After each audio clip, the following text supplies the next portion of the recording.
What is black horror?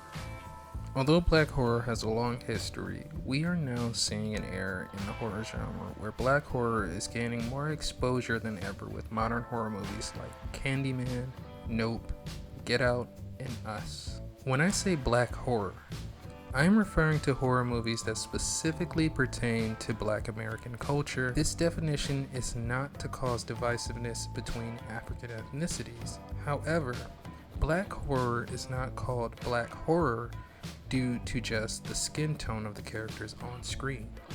One of the biggest issues in horror is the lack of cultural awareness towards certain cultures in the first place. So, we must not make that same mistake. Just like you wouldn't mix up Japanese horror and South Korean horror or Taiwanese horror, we need to show that same respect between African ethnicities. So to clarify, I wouldn't consider movies like Attack the Block and His House to be black horror, given that Attack the Block took place in South London, while His House takes place in South Sudan.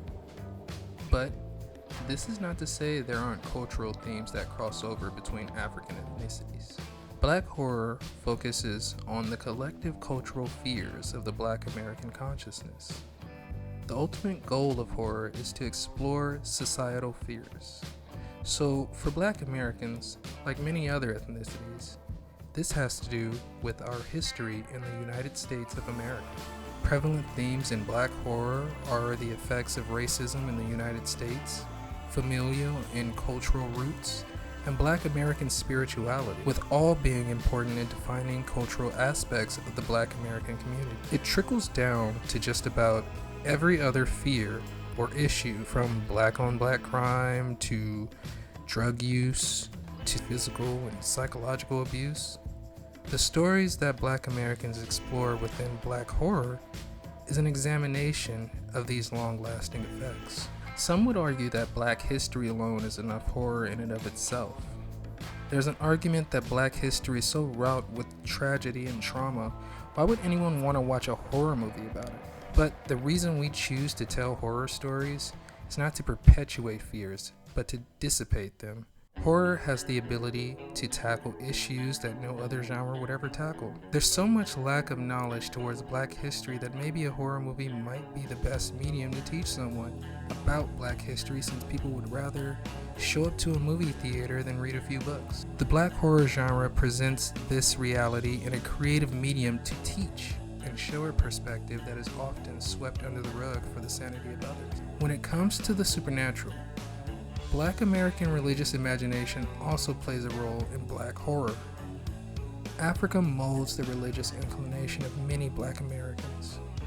We believed in charms, talismans like the mojo bag, and even spirits that could influence our daily lives. This is prevalent in Black American folklore, with stories of the Boo Hag, Brer Rabbit, and John the Conqueror. So when it comes to black horror, you can expect these elements to be present as well, because so much of our cultural and spiritual world beliefs shape how we see the world around us and how we interact with it.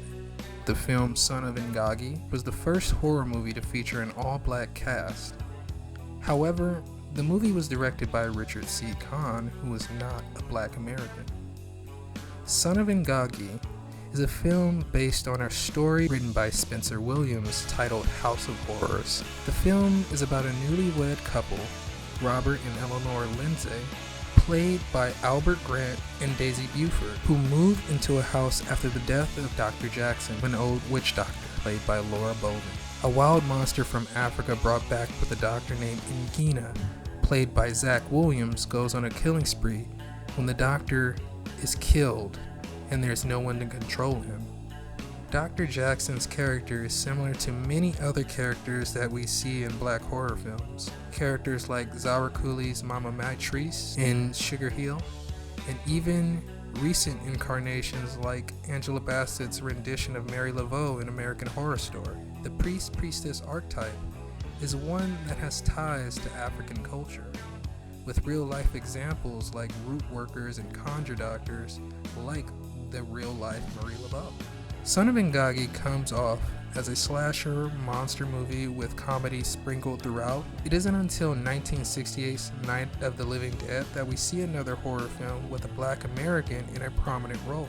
In the new age of the digital storyteller, we're seeing many Black creatives tell their stories with less barriers for access.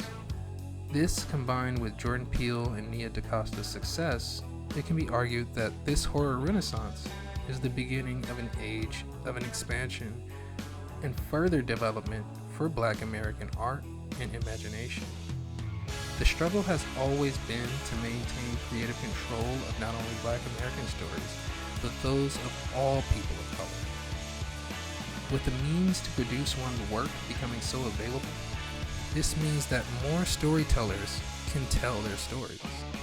Black horror is finally starting to be molded by Black hands, as Black horror is from the mind and souls of Black people and should be treated as such.